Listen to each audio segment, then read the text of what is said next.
From the SOC today, I'm joined by Alec Fenton, Senior Squad Director here at Deepwatch. Alec has over a decade of SecOps experience, and most of that time he's been leading security teams in security operations, dealing with all the ins and outs of detecting and responding to security events. So thanks for spending some time with us today, Alec. Sure. Always great to talk with you, Bill. So Alec, let's start with some background on this subject. Supply Chain Integrity Month. What is it and how is Deepwatch involved? Yeah, so Supply Chain Awareness Month is, just like it sounds, we want to try to build that awareness around supply chain integrity on how that affects business operations. So we're joining up with, the National Counterintelligence and Security Center, Department of Homeland Security, and others that kind of try to highlight this in the month of April. So we like to make sure we're having conversations with our customer base, with our internal teams, making sure we're tracking both on a threat intel side and just kind of a business continuity side of where these kind of impacts can happen and what it means for the the risk tolerance of a customer and how business operations can be very interconnected across multiple platforms. All companies kind of interact with each other. At a certain point, every company is in some form a part of a supply chain. And the way that all works together is that it has to be kind of continuous improvement and motion that's happening. And if it all comes to a halt, we can kind of see how quickly that can have ripple effects and have major impact to both, financial and just corporate integrity in general when something catastrophic happens. Thanks, Alec. So, Alec, when I think of supply chain issues, I tend to think of things like empty shelves at grocery stores or times when the news was all about not being able to find toilet paper. Is that really what we're talking about, or is there more to it than just those sorts of examples?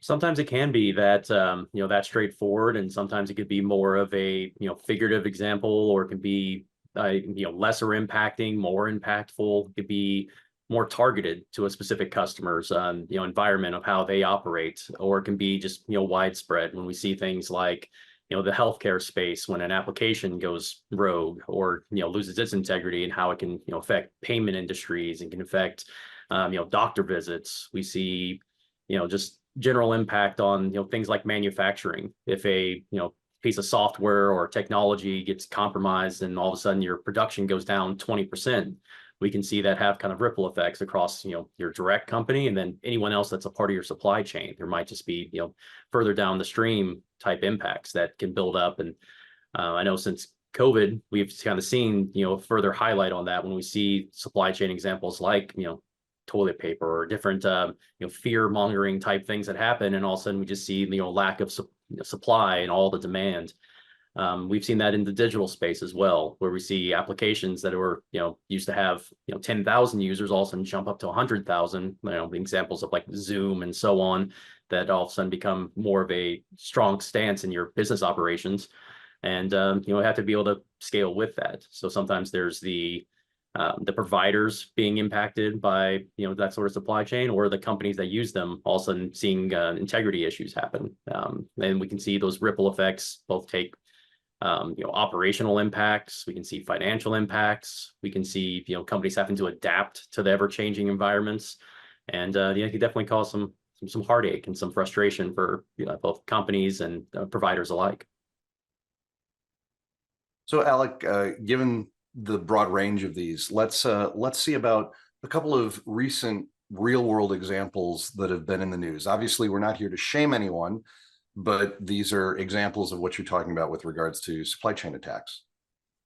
Sure. Yeah, I think one of the most recent examples was that XZ utility, where we did see kind of an interesting case there, where we can actually see a threat actor injecting themselves as kind of a helpful personality to come in and support an open source software, and then see it kind of mold into a backdoor being implemented, and then you have some integrity issues, and you see even security professionals where we're seeing Kali Linux, a former version of that, had the compromised version in it. And I know myself and others are taking SANS classes. We have to go and double check, make sure we don't have that same program running on our systems, and hopefully we're not running that inside our own corporations and things of that nature.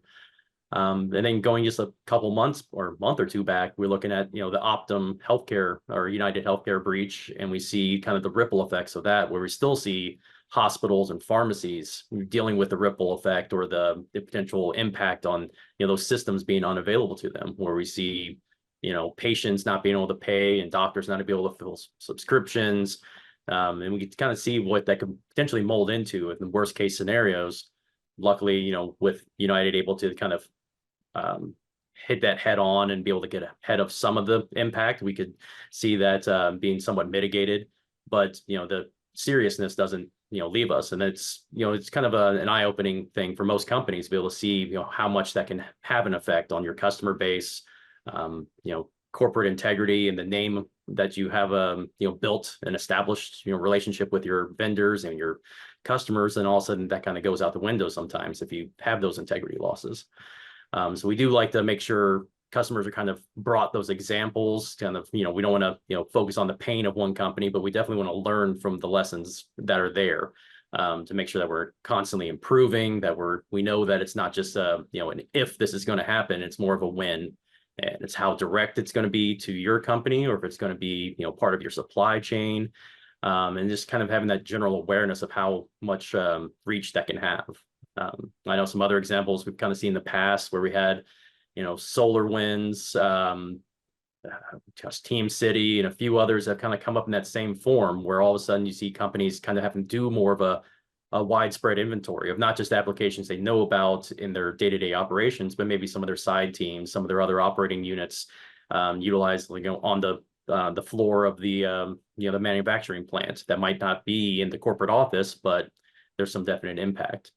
So it can be very widespread. It can be very simplistic sometimes, and sometimes just having that awareness that can kind of come through things like this, where we're talking about in the month of April, just bringing the full awareness to what the supply chain integrity means, what the supply chain risk operators could be for any given company or any given relationship that your company might have, and just taking stock of those, and making sure that we're utilizing both in a cybersecurity space, but then also just a corporate space in general, knowing how the business operates, where the interconnectedness is, knowing that we have relationships with these vendors, and that we're doing our due diligence when it comes to seeing what's behind the scenes, or knowing what the impact could be if this X program goes offline one day. What's the impact going to be to the business? Is it going to be full blown, we have to go back to pen and paper and sending memos through courier, or is it just we have a backup plan? Do we need to test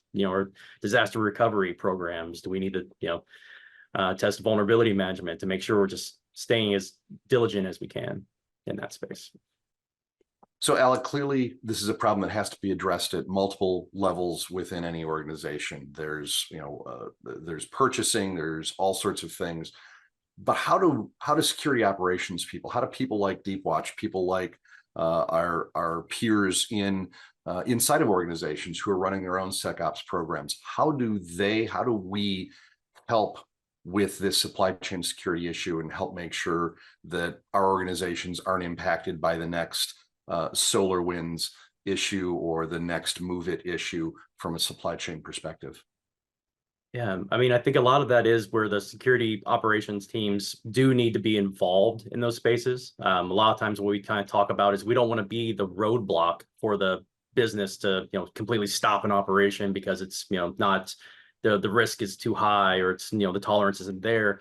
But it is important to be involved in those conversations, to kind of have that visibility and have that guardrail system in place where we're not letting the business walk off a cliff. We're at least being there to give them some guide points so that we can see where they need to be going, where the restraints are, and what the risk and actual impact could be if we ignore them.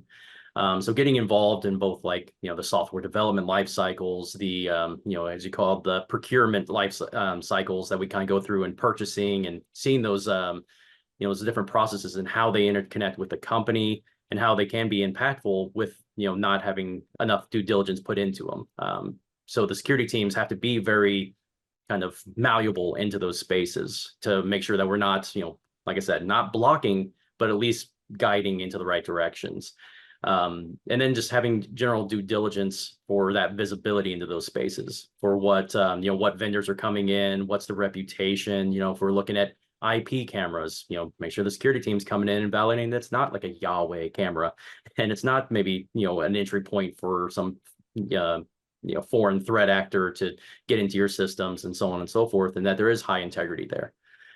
So it does, everything is interconnected, security is a part of everyone in the organization. And it's just a matter of making sure we're balancing that on what the impact to the business would be and what the, risk tolerance can be. And just having that general visibility into what all those aspects would be. Well, thank you, Alec. So if I were to sum up today, April is National Supply Chain Awareness Month. And we're partnered with the federal government and lots of other organizations in trying to bring some awareness around this concept and this need. Supply chain security certainly steps well outside just security operations. We've seen that during COVID. We've seen that since. We've seen that both in physical product supply chains and in virtual supply chains through some of the biggest breaches that have happened over the past 3 or 4 years. And to guard against that, it's important from a security operations perspective to be informed about the business, to be involved in the decisions being made, to make sure that we can provide guidance and help and assist. But it's also important for us to be ever ready to detect and respond, so that our cyber resilience capabilities and security operations are what we're going to bring to the table to help our companies and the organizations that we support maintain their supply chain security and be ready to react when their supply chains are interrupted. Very much in agreement. It's very important just to even have those conversations sometimes, and just making sure we're staying lockstep with our our vendors, and Deepwatch operating as an MDR company. It's good to have those back and forth with our customers, just making sure we're engaging in those conversations. Because that can lead to just general lessons learned type activities, tabletop exercises, looking at where our MITRE coverage might be, or where are we hitting all the different regulatory requirements, and are we hitting just the general security best practices. A lot of that just is picking the brains of the people that are with you, the Deepwatch experts, the other security professionals, taking in those lessons learned, all the different alerts that do generate, and all the intel feeds that we see on a day-to-day basis, and just making sure, Deepwatch and our customers are all just benefiting from that life cycle. So we do appreciate, everyone's involvement, and, realizing the importance of what supply chain means to both the cybersecurity world and just the business world as an entity. So we really want to kind of drive those conversations and make sure that our customers are seeing that impact. Thank you very much, Alec. Appreciate you spending some time with us today. Well, perfect.